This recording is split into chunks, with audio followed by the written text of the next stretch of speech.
So I was a painter, and then I found almost immediately I found the sculpture studio and went three dimensional. Yeah, I'm not a scholar. I'm certainly not a scholar. But you look at picture books. Don't bother with the reading and writing part. But the picture books are really good. My information is all visual. I'm really a visual guy. I can't explain it. I can maybe appreciate it and do it, but I can't explain why somebody did something. How can you explain Rousseau's Sleeping Gypsy? I mean, you got to be whacked to do that.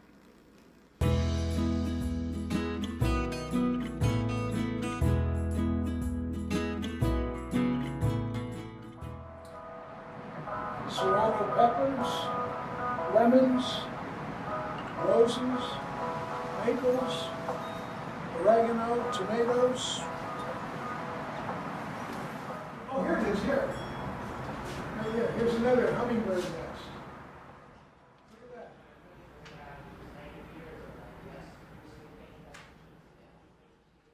that. When I look through these, I like the wood turners a lot. I mean, I like the guys. I'm not, I think the problem is what they've decided to do, the turners, is to get as tricky as possible. These guys do some amazing things, but not very many have an art background. And so, they'll put color where it doesn't work, or a color that really doesn't work. And I'm just going through this, and so they're very traditional.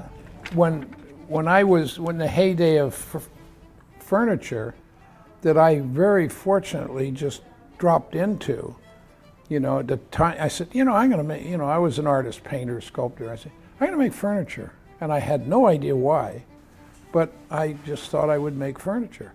And I hit it just at the right time, the late 60s, well, the early 70s for me, up until the mid 90s. I mean, I'd have a show in New York or Boston or Philadelphia, sell out.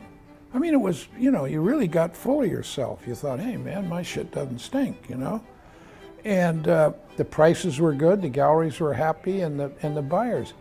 And what's happened now, I can't be sure, but you've got all these tech people, and they don't care. There's no more art education being done in the schools, or very little of it. So the design world is really taking over. It's not this woody stuff. It's quite beautiful. It's nice to live with, but it's not what's being bought now. That's not now. Again, it's the galleries and the interest. Back to the design stuff. People are more interested in that. I think because they see it as something new, whereas wood furniture is something old, but there's a lot of people out there that still want it. This table here and this black one back here, I made them and put them out on the deck. They were out there for years. And they got all weathered and everything, and then one day I said, well, look, these will look good in bronze. So right now these two tables are being cast in bronze. I blackened them so they were uniform, but they'll be cast in bronze. Lamps, I've made, I don't know, I could guess over 500 lamps in my career. For some reason, I got stuck on lamps. As you can see, there's a lot of lamps around. I like the idea of, this is a shipping crate, but the clock is built right into the shipping crate. This is it. It's rosewood,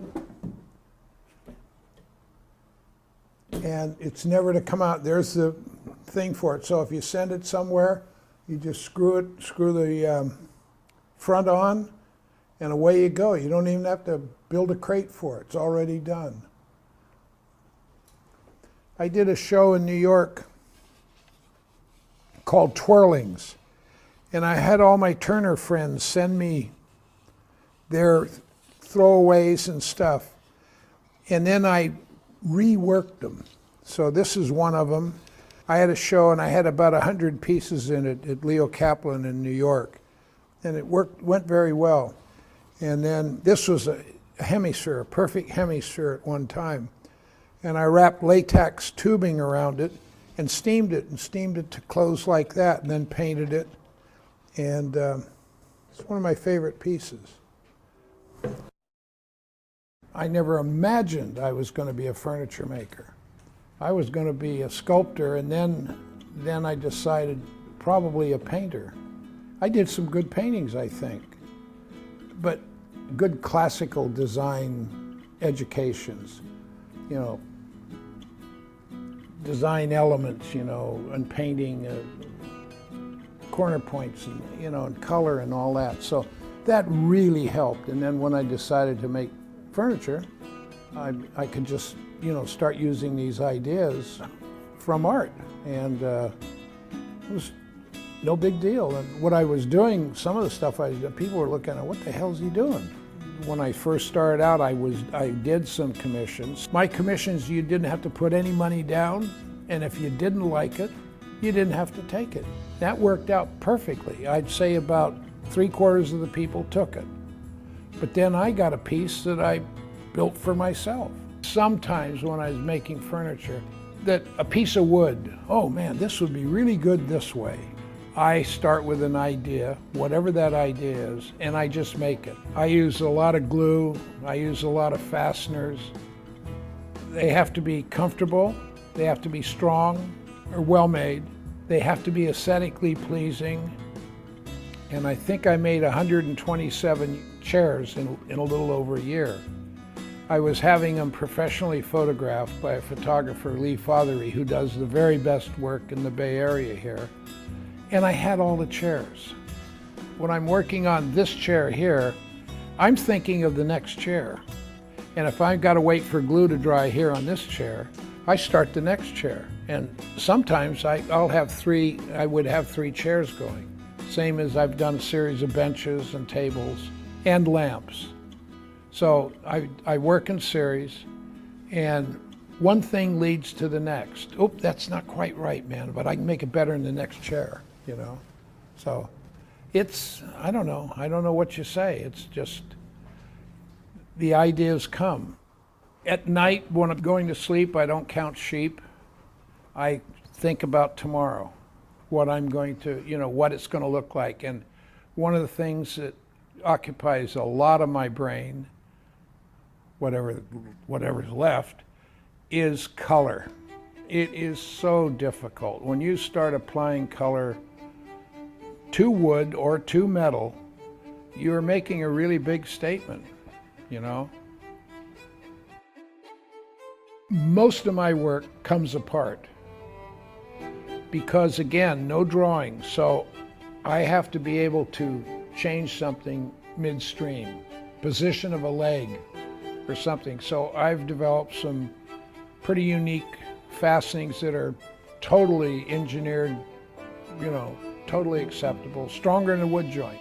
So it allows me the freedom to take something off and put something else on it. And then when it comes to finishing, then I'm working with a bunch of small pieces that make a big whole, and I can just deal with them easier. If I see one that needs to be colored, instead of having to worry about getting dye on a nicely finished piece of wood, I just take the leg off and color it. My problem is the shakes. You know, it's really shaky. It's a drag. I'm tired of it. But what I want to do, what I feel I can do, is start painting again. But I can't, you know, because of these shakes. So, I don't know, you know. Unfortunately, I'm not excited about anything. That's a drag. That's really a pain in the ass. Because I have never, ever, I gave a lot of talks around the country and some overseas, and I used to say, and it was absolutely true, ideas, I'm not worried about ideas, I'm just worried about the time to get it made. because, you know, I mean, like I said, one thing leads to another. So I don't know what'll make me excited again. Maybe win the lottery, get out of debt. That'd excite me.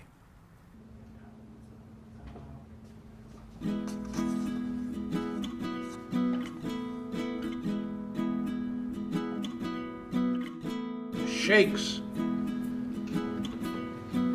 Ah, it's all right. This stuff is pretty.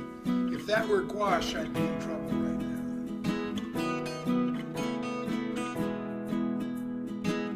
If I'm doing something that I need really intense color, I will use artist oil paints. It's cerulean blue, it's not true blue. And I don't know what I'm going to do here.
Well, I'd always thought I wanted to be an artist from really a young age. I don't know, I was lucky or whatever it is. And so I painted all through high school, and then when we were going out, you know, and going to North Beach and sitting on a street corner painting a downhill. Artist, that's painter, you know, and sculpture, you know, that's, oh, what's that? Well, that's art too, okay. Oh, the best thing that's ever happened to me was going to art school, and the teachers I had, with a few exceptions, were just academicians left over from the war, you know. But I learned color and design. I mean, they really pushed that constantly.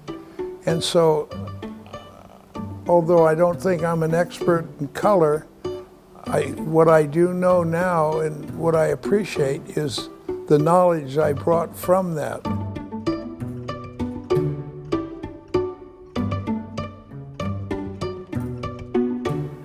We knew each other in high school, and but didn't date until a year or two after high school. Dated for a while and then sort of drifted apart, and then a couple of years later we started dating again.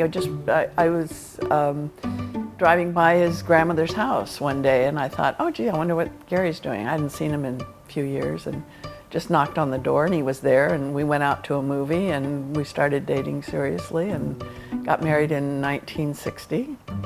And he had, during the course of our dating in that, he had sort of made a decision to go to art school.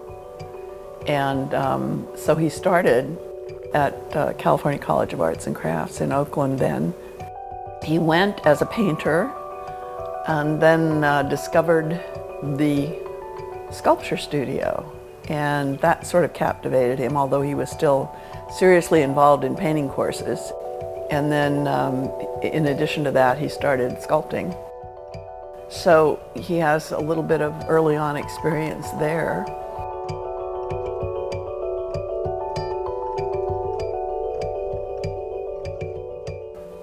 I don't know what motivated me to make this. I think you were just killing time. But it's a damn good drawing. I do like the eyes and the eyebrows, I think. And it looks just like me. Most of my painting was done close to leaving art school, so I had that influence. You know, California realists, Park, Bischoff, all those guys. So, yeah, they're just takeoffs on what was popular. Later on, I got a little more stylized, and I don't know, a little more storytelling maybe, but painting, I used painting even when I was making furniture full-time. Once in a while I'd take a break because I could just quit thinking about, you know, you just get overloaded when you're working 7 days a week, you know, 10, 12 hours a day, you're full. So I could paint or make jewelry, that was the other thing. But yeah, it's hard to tie all this stuff together with what I, mainly am known for, because, this painting over here has maybe some impact on a piece of furniture over here. But it's hard to say, oh, well, I remember doing that painting and I really wanted to make it a piece of furniture. No, it's just, I can use that talent in the furniture. If I have a talent in painting, that's a big question. But certainly color, back to color.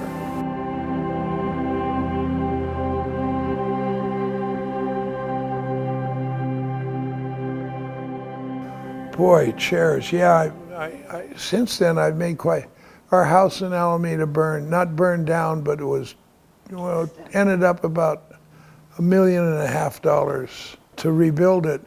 So I came over here and I had to keep busy, so I thought, oh, chairs. So I started making chairs. And I'd made a couple, before this. And found them difficult in a way, but it wasn't a passion. But I just decided to do chairs. And I did a lot of riffs on Riefeld and, all the names of old chairs and that. Yeah, Frank Lloyd Wrong, yeah, that's a good title.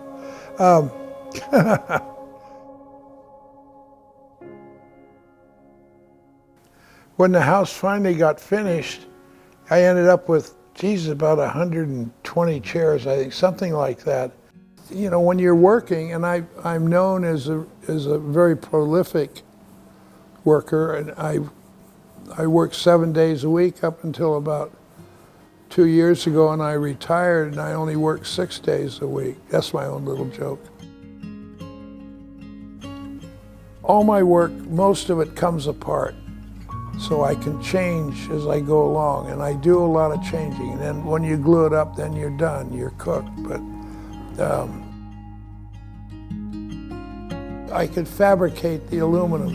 I didn't do any welding. I've done, other than gas welding on steel, and a little bit of arc welding. I haven't done much welding. So I found with the aluminum, I could fabricate it. I could make a chest and drill it, thread it, and tap it, and screw it together, and God, you really got something strong. I think an example is the Boston knee hole, which is now in the Smithsonian, and I used rosewood, aluminum, color core, bricks, yeah, glass, and glass, and good piece, real strong. As I told you when I went to art school, if I remembered this stuff, it has become intuitive, but I'm always using principles that I believe I learned at Arts and Crafts and design. And the design was mainly design, drawing and painting, but those designs carry through to three-dimensional work too. It's just, you know, just using the right colors or using the right shapes. It's, you know, it's, I can't explain it, you know, I mean, I don't know. I can't say, oh yes, I designed this, but that's on paper. I don't think I need it. Now, many people would probably say you sure didn't learn it. You need something, but those guys don't like me anyway.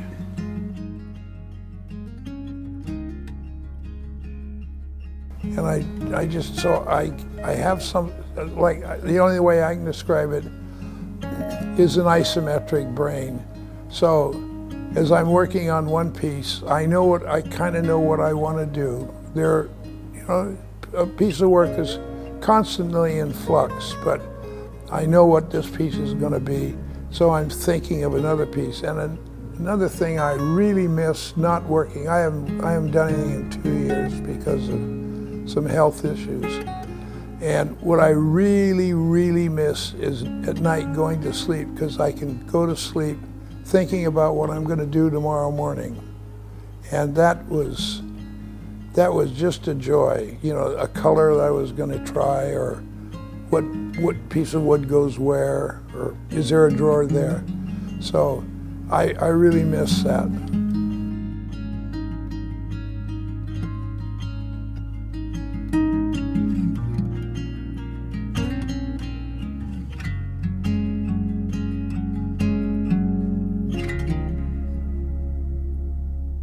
Going back to your basic roots, starting with going into formal study for painting and drawing and all of that, can we sort of pull a thread forward to how it continues to influence your work? But your foremost interest initially, correct, was painting? You hang on painting, in a way it's, I don't know if it's painting or not, it's just the use of color. My painting, I think, in most instances, is just relying on color to do something to the object, to help it out. But the painting is just, it is a painting, it's an abstract design.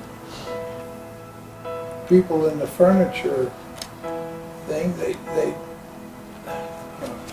they don't have any training in color, so they just throw on a color. And that right now, referencing back to that, it kind of looks like, hey man, this looks really good red. And that's what it is. I don't know why I painted it red. Sometimes I repaint. Yeah, many times. There's that chair over there. I've repainted many times, and I really like the colors. And then again, you've used the elements of color and shadow, really create almost additional painting on a surface. When you get that play of light, your eyes are trained to really look for balance and perspective, and well, yeah. Because you turn your pieces around, they're interesting from all angles. It isn't a one-dimensional. I mean, it's your work has a whole different concept to it, really. Well, I guess some people draw well, but when you see somebody drawing something, it really is a two-dimensional thing. When they're drawing a piece of furniture, you know, when they make drawings that'll show it in another dimension, you know, in a three-quarter view, but they're drawing, you know, the front, the side, and the back with the measurements. I don't. I just let it all ride. And the way I put things together, I can change things really rapidly. So, yeah, it's really, you know, it's hard talking about this stuff because I've never thought about it. Yeah, well, and it really doesn't need explaining, but it sort of does, because it's helpful information for people that are trying to understand things or see things. if they don't visualize in the same way, it's a learning process, and it's very helpful to hear how someone else approaches work. I love hearing how other artists approach their work or makers approach their work. It really is very informative. Yeah.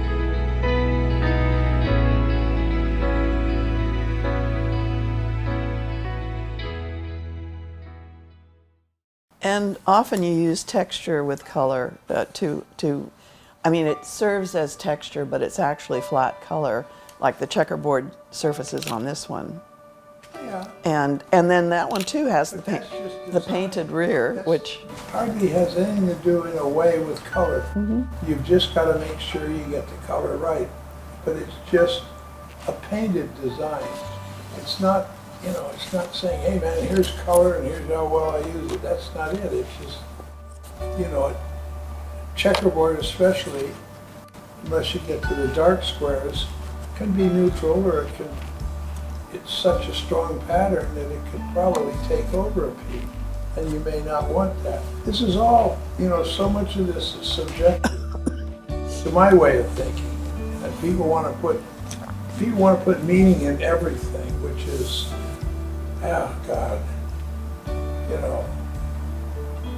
Rothko, or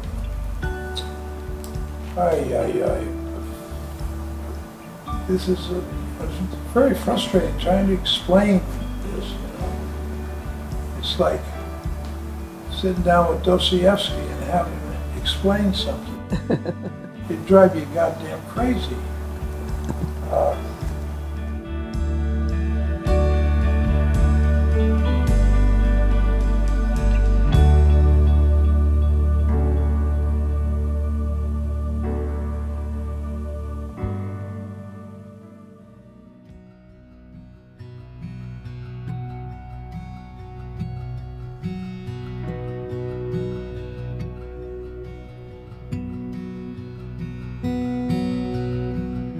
Wendell and I are pretty much peers, and I think Wendell is probably the best that's ever come along, and will come along in quite a while.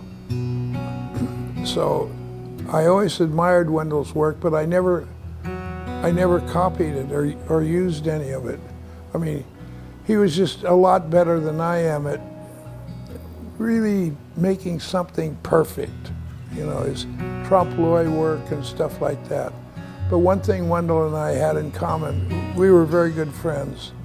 And I remember one day we were sitting here in the living room over there, and a couple of things because I'd like to get a plug in for Wendell. Everybody thought he was snooty, snobby. And after knowing him for a while, I realized he wasn't. He was a pretty shy man. So that can come off as kind of uppity, but he was a very shy man. And we both realized we should only paint for fun. when I saw Wendell's work, when I really got to know Wendell's work, and knew him and how he worked in that, I realized how similar in my mind the way he approached his work was to Garry, in that both of them, I feel, really push the envelope. They're fearless. They just really go after something they're looking for, and there is a commitment there that they don't care, but they're going to resolve these issues for themselves. And I always looked at Wendell as being really gutsy, and I mean, he did some kind of clunky stuff, some magnificent stuff, but he wasn't afraid to go for it. And I think that's such an amazing ability. And Garry's the same way, in that it seems to me that he's constantly setting up these unwritten challenges to really keep himself.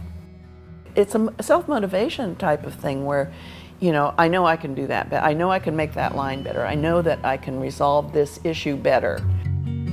You know, it's very exciting to see their work. I would like to be put in the same category as Wendell. I think I'm a notch or two behind him, but I don't think anybody's at Wendell's level.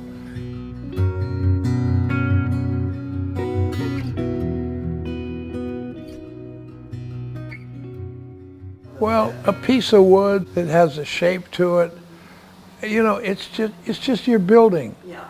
You know, so you're just building on something, and that would be maybe an idea, but I really don't think I build anything from an idea.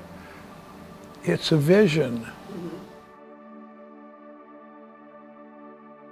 He follows threads, you know, something will kick it off.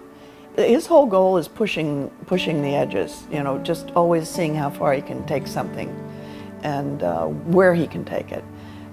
So it's unexpected, it's not planned, but he'll go with something, and if it really is inspiring, he'll do a lot of it, and he'll start exploring it.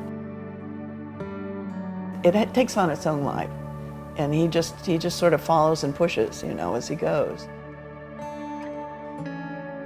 That's kind of been his approach, you know, that I've observed all the way through. I guess you know me a little bit after 60 some odd years.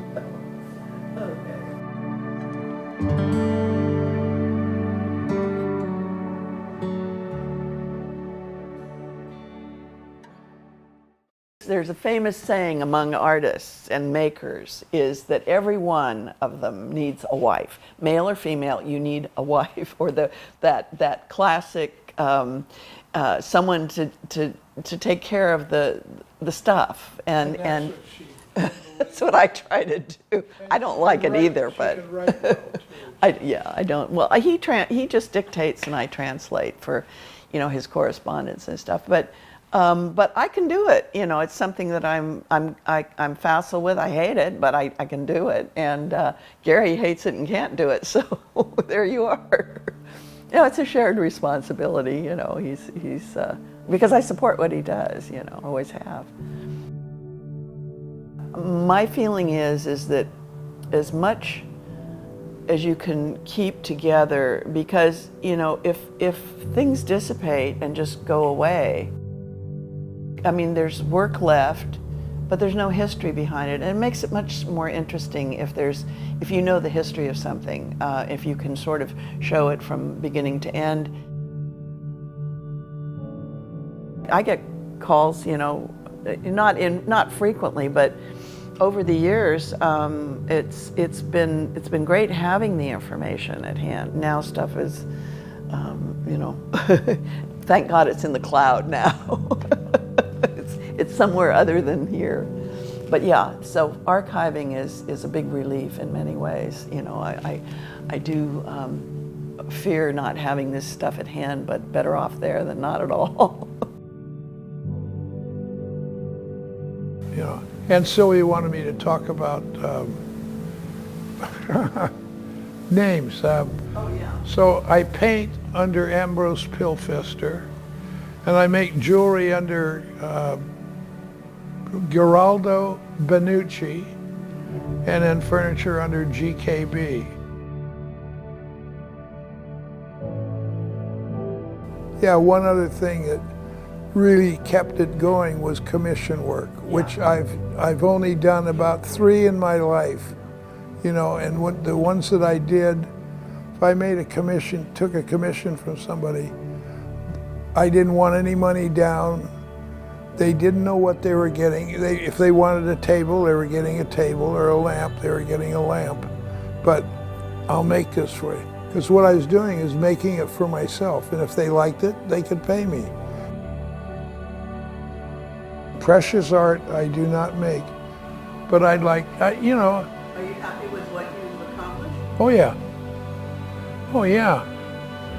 I mean, there's nothing else I want to accomplish other than to be able to work again, but that ain't going to happen.